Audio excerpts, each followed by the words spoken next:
G'day, welcome to Guitar Theory for those that can play but can't read music. Today we're going to look at the song Another Brick in the Wall by Pink Floyd. Alright, let's have a look at our whiteboard. First thing we want to do, let's look at the rhythm, the tempo, the pulse. Well, it's about 104 BPM, that means beats per minute. It's a steady march. Check the video, I played some drums for you.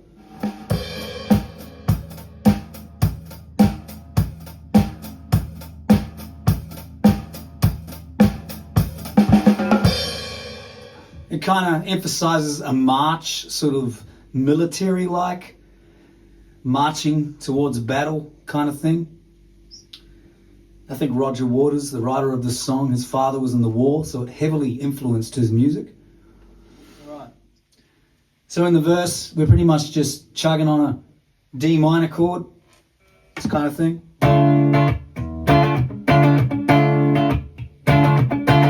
Strumming pattern's actually written there if you want to see it officially. I'll clap it for you.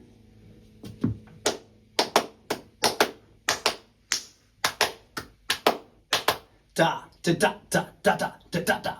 They say if you can mimic the rhythm or say it or clap it, it's much easier to play. So practice that. So it starts on a D minor chord. We don't see another chord really until the pre-chorus. We get a G major. That's interesting. Starting on a D minor, we come up to our key of D minor. Remember the relative minor of F being number 6. So I've just reordered the F major scale starting from D minor.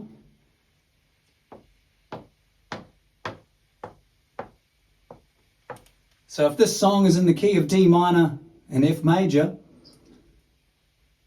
where on earth is this G major chord coming from? Because in this key, it should be G minor. Don't worry about why that's so. I'm trying to simplify all of this for you, just so you can get what you need to know. I know there's a lot to music theory. It freaked me out at first, but there are some patterns within it that'll really help your playing. So stick with me. All right, so our interesting factor here, or interesting use of an outside chord. Here we go, down here. All right, so technically, if we stay in key, it should be G minor. But it's G major. Classic Pink Floyd, they love doing this. They're very good at it. All right. And then the chorus comes. That's when we see the F major chord, finally. If you watched last week's video on Never Tear Us Apart by NXS, they used a similar technique by introducing that home chord in the chorus. So I guess I'm giving it away. It is in the key of F major, mainly because we see it here in the chorus. That all in all, you're just another brick in the wall. All right, so we're satisfied. It's in the key of F. So let's now define our chord progression. Oh, look, I've already written them up on the board. We use the Roman numerals to signify chords in music. An uppercase Roman numeral represents a major chord, and a lowercase represents a minor chord. See, these patterns.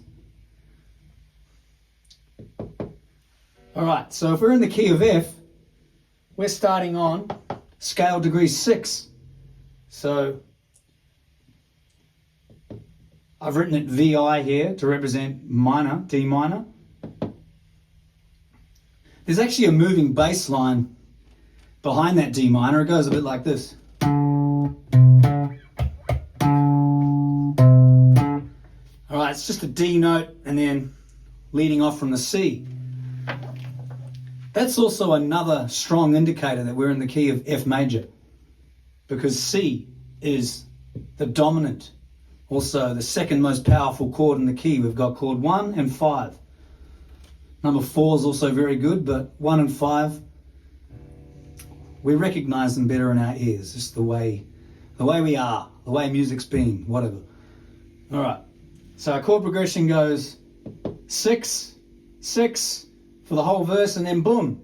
The hey, teacher, leave them kids alone. Or that bit, whatever. That G major comes in.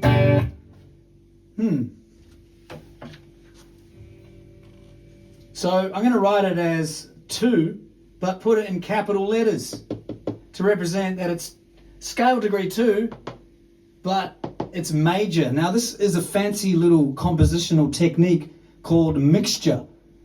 All right? Is it actually? I don't know, but it's a borrowed chord. All right? They're borrowing the chord from C major, the next key, the dominant key. All right? Is it an applied dominant? Let's have a look. So if it's 5 of 5, it then needs to, if it was to go back onto C after this G, it would definitely be an applied dominant, but it doesn't. I haven't written it here because it's not that significant, but after that G chord comes in on the, hey, teacher, leave them kids alone, it goes back to D minor. All right? And then the chorus comes in. All in all, you're just another brick in the wall. Oh, that was a harmony anyway. That works. Okay. Where were we? All right, we were doing our chord progression. We got to this fancy use of an outside chord here in the pre-chorus. So let's discuss any lyrical word painting there. The lyrics are, hey, teacher, leave them kids alone. Well, I think it's pretty clear. If you played a minor chord there, then it wouldn't sound very strong. They've modified it to major as if the major has come in the room to represent the students and go, hey, back off, teacher. You leave them kids alone. That could mean, you know, the dirty stuff. We don't want to talk about that. Or it could simply just mean an overpowering teacher. I used to be a school teacher. I met many of those. You don't want to know them, all right? Just put them out of your mind. Delete them, all right? They're not good people. That's why I don't work in schools anymore, because of them. Anyway, so back in the day, there used to be a lot of overpowering teachers, and especially when this song came out, I think it was back in the 70s or something, they used to use the whip, the cane, all that stuff. They used to really hurt kids when they were naughty. Some would argue that made them behave better, but it just instilled a lot of fear, I think. But what can I say? I don't really know, because I tried classroom teaching, and the worst part about it was the fact that the kids could not behave themselves. So anyway, maybe there's something to it. Anyway, going back to the song, using that G major really, hey, back off, teacher. Whereas if it was mine, I'd be like, hey, can you just leave those kids alone, please? See, it's not as strong. That's word painting right there. You got to change it up to suit what you're trying to say. That's why this is such a good song. That's why Pink Floyd are amazing and will stand the test of time. All right, now let's discuss the arrangement of the song. That's the song's structure, like verse, chorus, whatnot. So this song goes verse, pre-chorus, chorus, goes back to a second verse. Now in this second verse, we're going to comment on the texture.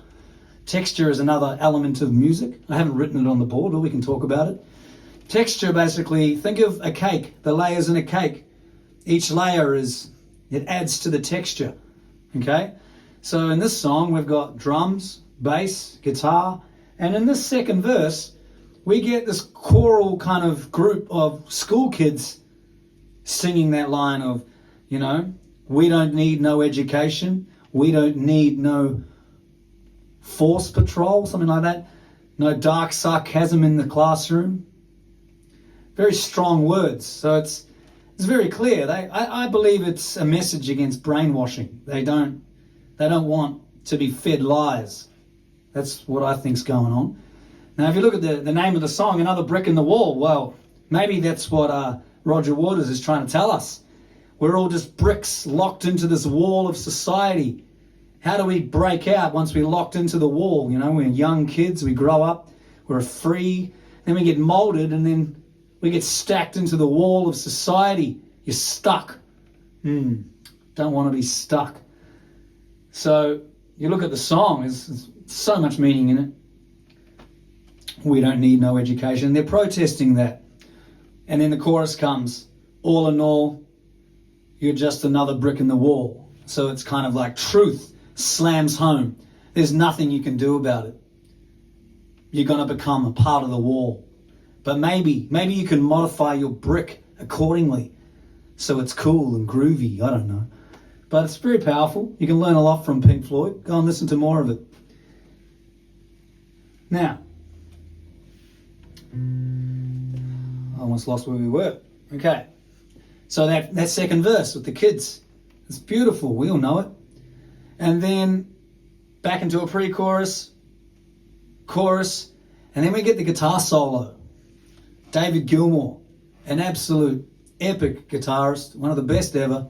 Very famous for his high bending notes. He would bend 2 tones sometimes. So hard to do. What else is significant about him? He was famous for only using like very few notes in his solo, but he would use them very well by creating new kind of tasty licks with them. A lecturer of mine at university, Dr. Robert Burns, he told us stories. He used to play in a band with David Gilmour post Pink Floyd, which was really cool to hear about that. I don't know if he's telling the truth, but I believe him. He was a good guy. He showed me a lot. Good on you, Rob. Hope you're well. Okay. So we're getting to our improvisation part of the lesson now. So those of you that have stuck with me this far, you're a legend. Go and hit that like button, subscribe, helps me out. I hate saying it, but you know what? No, I love saying it. Do it, please. No, thank you. I'm the teacher. Do it. No. All right. Sorry. Didn't mean to come across as rude. I'm trying to make you laugh and have you learn something at the same time. Okay. So for our improvisation, let's go to our loop station, and I will, I'll set a loop. All right, so I'm going to set a loop for the verse chord progression. It's just D minor chord. I'll put a bass line down first, followed by the rhythm guitar part, the strumming pattern you can see written up there.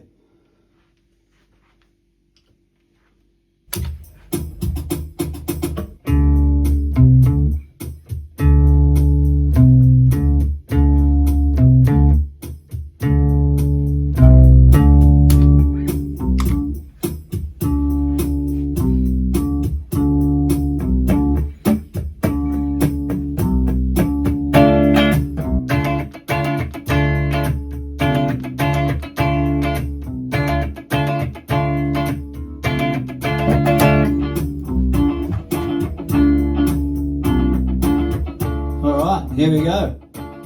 So we've got a D minor chord chugging away there. And I came prepared. Okay, we've got a lot of options we can use because we don't change chords, so we can have a lot of fun here. I'm going to show you some new stuff today.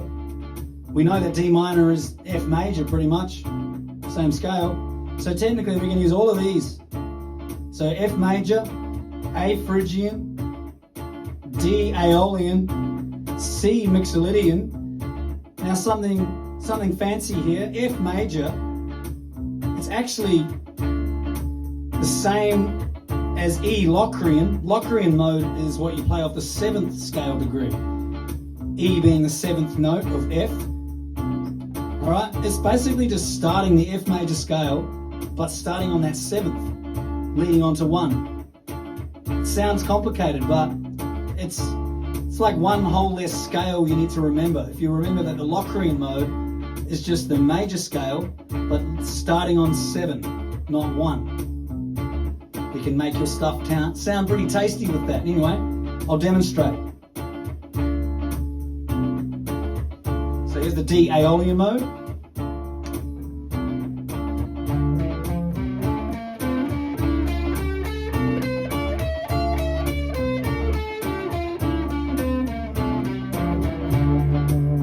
Try it fast.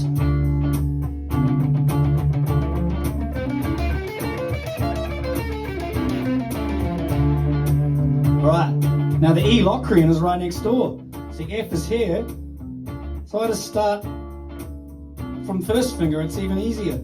The only thing that's tricky is just another word you have to remember. Ooh, another word, it's all right.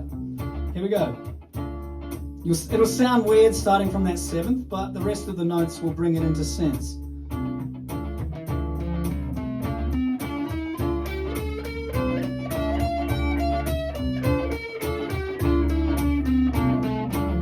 Try it fast.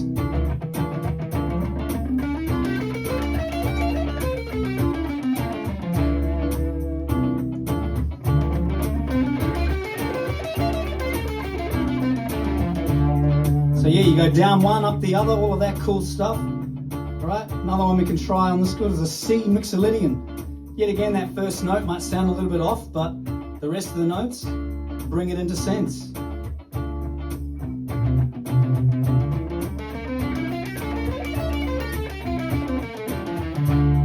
Do that slowly, sorry.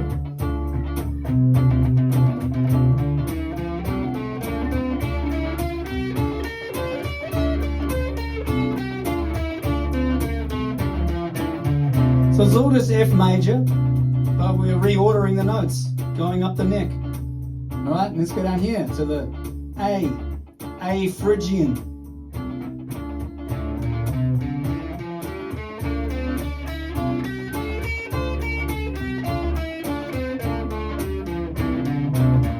Double time.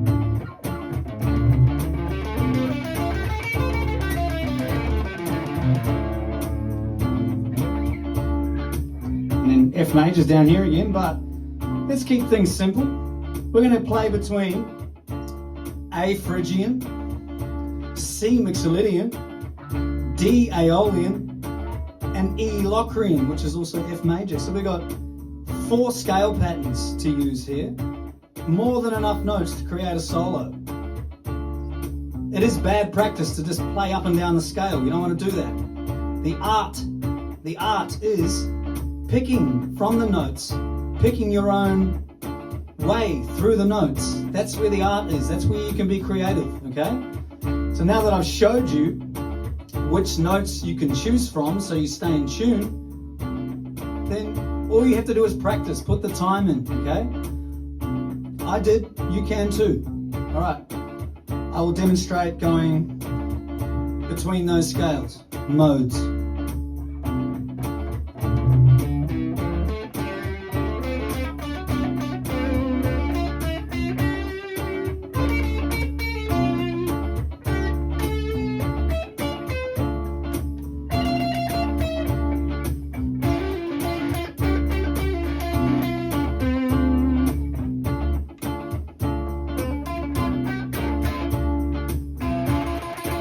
You know, try and play little chords in the scales. If something sounds good, repeat it.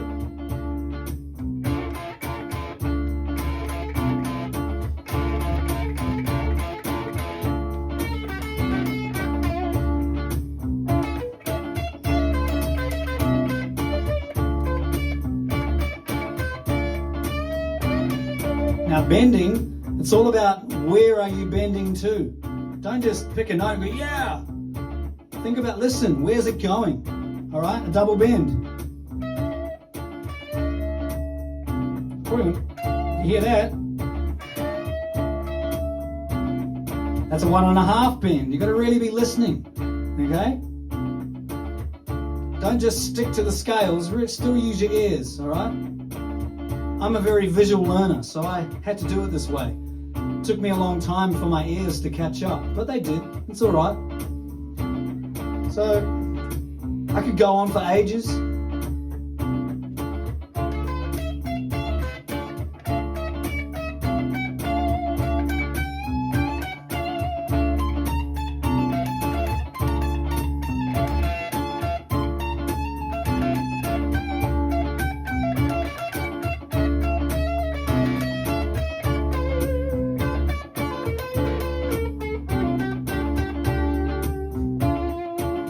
Okay, in the chorus we have got to have my stick. It's important. F, C, D minor, all right? We're well rehearsed on our D minor chord. We've just been practicing it for hours, haven't we? That's the way to do this, guys. Set just a loop with one chord, like D minor and F, because we know we can play the same scale over both of those, so it makes it a little bit more interesting than just having one chord going over and over again. But either way, it doesn't matter. Simplify it. Focus. All right, I'm going to practice all of my jamming over D minor now, and then spend half an hour on C major. Spend another half an hour on F major. Before you know it, then put it all together. Wow, you know, you're gonna be playing some very cool licks. You're gonna be doing different things. All right, here we go. I'll set a loop for the chorus.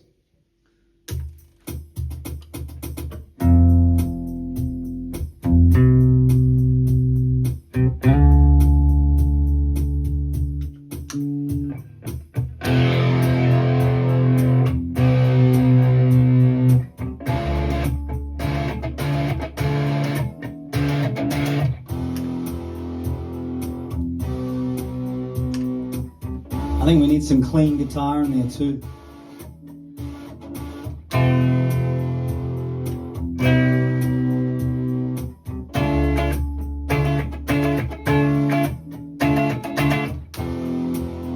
All right.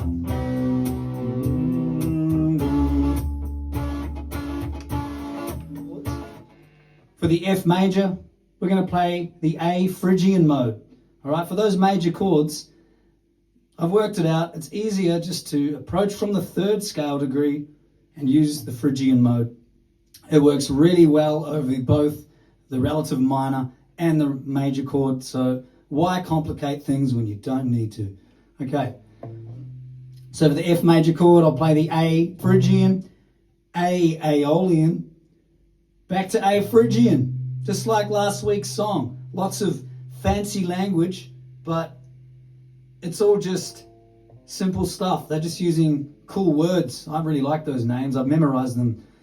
They're really cool. I don't know where they really come from, but who cares? They're good. All right.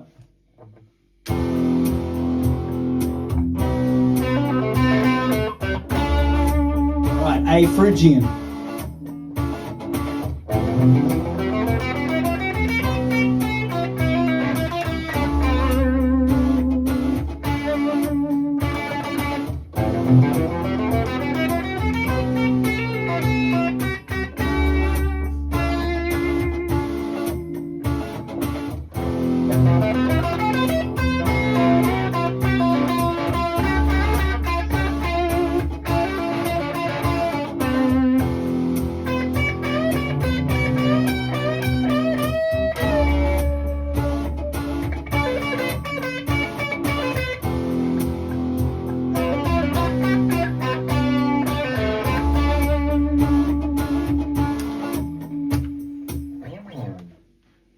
Okay, that got pretty fun. Now that I've decided which modes I want to use over these chords for the chorus, I'm going to set the loop and basically just freelance and improvise. Try and have some fun, find new ways through the chord changes, listen for any little tricks that I might want to add to my book of licks, all of that, whatever. And yeah, please do the same. I got my Boss RC600 down here. I love it. It's great. Really good because it's got that rhythm track stuff. You know, it's got an inbuilt metronome drum thing that's really, really much better than listening to a click. But anyway, here we go.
You might have noticed I've moved back to the verse loop.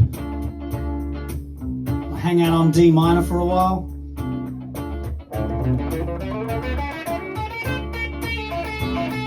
That was my A Phrygian mode. Let's do C Mixolydian.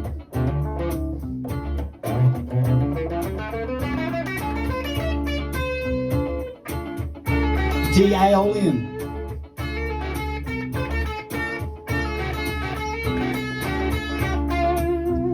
You will find which ones you like the best. Stick to those.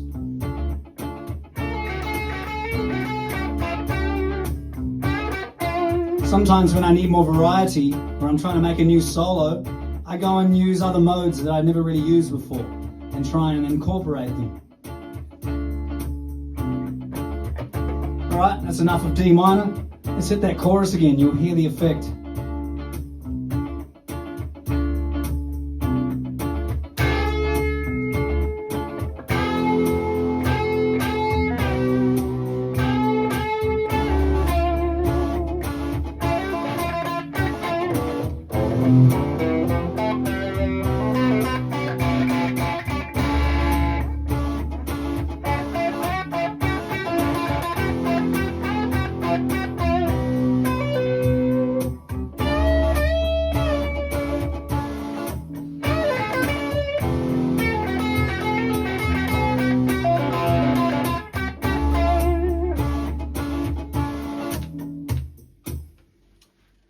Alright, we'll do our lesson recap now.